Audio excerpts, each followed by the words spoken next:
ఎవరైనా క్వశ్చన్ అతనితో ఎవరైనా సరే అనుకూలంగానే ఉండాలి. అనుకూలం కాకుండా తిరిగి అడిగితే ముందుగా వాళ్ళ అమ్మగారు లేదా వాళ్ళ నాన్నగారు పెద్ద పెద్ద గొంతులు వేసుకొని వచ్చేస్తారు. నాకు పెట్టిన టార్చర్, నన్ను తిట్టిన బూతులు నేను ఇంకెవరిని తిట్టుకోలేక నా రాజుని మా మమ్మీనే తిట్టుకున్నాను. అది కూడా బయట ప్రపంచం మీద ఎక్కడా పడలేదు. ఇంట్లో నా ఫోన్లోకి యాప్ వేసాడు, మా మమ్మీని నేను తిట్టుకుంటే, నా రాజుని నేను తిట్టుకుంటే అతను వేసిన యాప్ వల్ల అవి కూడా రికార్డ్ చేసి అవి ఇప్పుడు బయటకు వినిపిస్తున్నాడు. లావణ్య తప్పుడుది అని చూపిస్తున్నాడు. ఏంటి అతను చేసిన తప్పు ఒప్పుకోమనండి, అతను చేసిన యాప్ గురించి బయట పెట్టుకోమనండి. అడిగితే ఏం చెప్తాడు? ఇప్పుడు నేను టెస్టింగ్ కి వాడాను అంటాడు. ఒక యాప్ అతను అప్లోడ్ చేస్తే టెస్టింగ్ కి అమ్మాయిలు నగ్న వీడియోలు వాడతారండి? నాకు అర్థం కాదు. అతని భార్యది ఇదైతే మరి వాళ్ళకి అలవాటు ఉందేమో, వాళ్ళు చేసే పూజ అంటారు, వాళ్ళు చేసే ఇవ్వంటారు, వాళ్ళకి అలవాటు ఉందేమో. నాకు చిన్నప్పటి నుంచి అలాంటి పీపుల్ని నేను చూడలేదు, అలాంటి పీపుల్ చుట్టుపక్కల నేను లేను, నాకు ఎప్పుడు తెలీదు. మొబైల్కి సంబంధించినటువంటి ఎవిడెన్స్ కొన్ని దగ్గర పెట్టుకొని మొబైల్ సంబంధించిన వీడియోలు పెట్టుకొని మాకు అర్ధరాత్రులు పూట ఫోన్లు చేసి మమ్మల్ని డబ్బులు డిమాండ్ చేస్తుంది. ఫస్ట్ 50 లక్షలు అంటుంది, తర్వాత 2 కోట్లు అంది, 5 కోట్లు అంది, 50 కోట్లు అంటుంది. రకరకాల ఇదే పనిగా మమ్మల్ని ఇబ్బంది పెడుతుంది అనేది మస్తాన్ సాయి దగ్గర చెప్తున్నారు. దానికి సంబంధించి ఇప్పుడు మీ అందరికీ కూడా అవగాహన ఉంటుంది. ఎవరైనా ఒక మనిషి తీసుకొని బ్లాక్మెయిల్ చేయాలనుకుంటే దాన్ని 2 సంవత్సరాలు ఎవరూ సాగదీయరు. నేను ఆ పని ఏమీ చేయలేదు. నన్ను నువ్వు ఇప్పుడు ఒక ఆడియో కూడా బహిరంగ రిలీజ్ అయింది. అది ఇప్పుడు నేను నా నోటితో కూడా నేను చెప్పదలుచుకోలేదు. మరి ఇప్పుడు నువ్వు డాష్వి కదా ఇదంటే నువ్వేమైనా డబ్బులు ఇచ్చావా నాకు డాష్ అవ్వడానికి అన్నది? అది ఎగ్జాంపుల్ గా తీసి కొట్లాడుతున్న మాటలు తప్ప అలా ఎగ్జాంపుల్ గా మాట్లాడినవే కానీ ఏ రోజు నేను డబ్బులు అడగలేదు, డబ్బుల కోసం ఇలాంటి పని చేయలేదు. అతను తప్పు చేశాడు, తప్పు కూడా కాదు, క్రైమ్. అతను ఇలా చేయడం, ఆ క్రైమ్ ని మాత్రమే బయట పెట్టాలి అనుకున్నాను. ఎందుకంటే అతను ఫ్యూచర్ లో ఇంకా ఇది ఆగట్లేదు. 2 సంవత్సరాలు అవుతుంది అతని మీద పెట్టిన కేసు, 1.5 year అవుతుంది.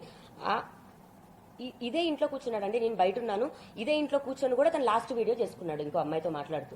అతని క్రైమ్ ఈ రోజు వరకు కూడా ఆగట్లేదు. ఇంకా ఇది ఆగాలి, అది పోలీసులే ఆపాలి, ఈ జనాలే ఆపాలి, వాళ్ళ తల్లిదండ్రులతో ఆపించాలి.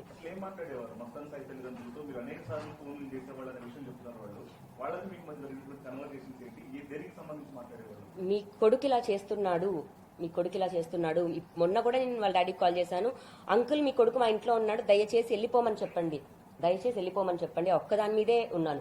మరి అతని డేటా నేను ఇప్పుడు తీసుకున్నాను అన్నప్పుడు 2 సంవత్సరాల క్రితం కూడా మరి నా డేటా, రాజతరుణ్ డేటా మా ఇద్దరిది గుప్పెట్లో పెట్టుకొని కూడా అంతే అన్నాడు. మీ మీద క్రైమ్ చేస్తానో మా డేటా తీసుకోలేదే, లావణ్య క్రైమ్ చేసింది అని చెప్పి డేటా తీసుకున్నామని చెప్పండి.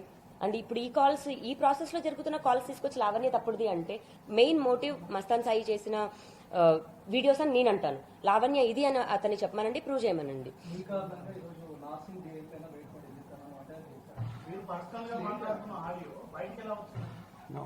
దానికి లీగల్ గా ఎలాంటి కన్ఫర్మేషన్ లేదండి.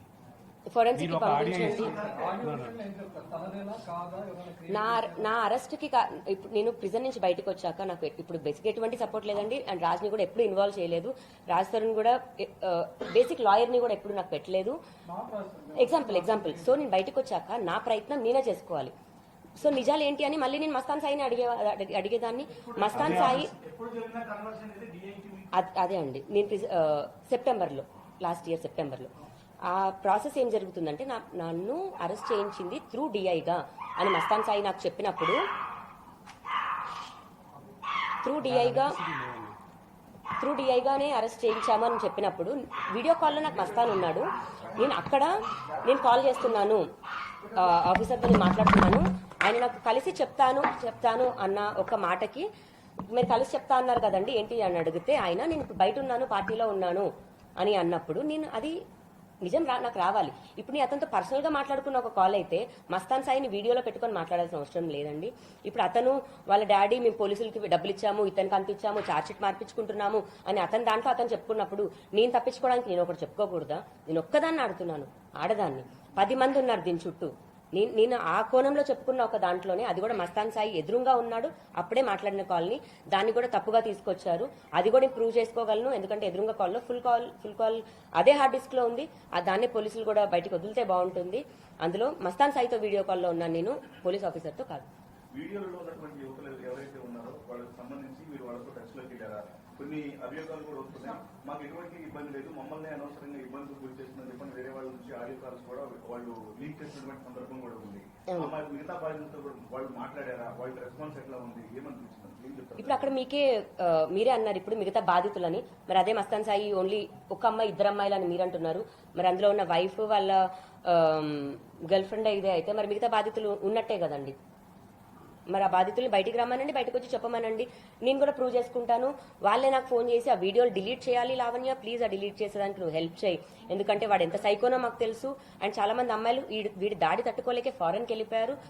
ఒక 4 అమ్మాయిలు ఫారెన్ లోనే ఉన్నారు. వాళ్ళెవరి పేర్లు నేను చెప్పదలుచుకోలేదు. నేను ఏ శిక్షకైనా సరే నేను రెడీగా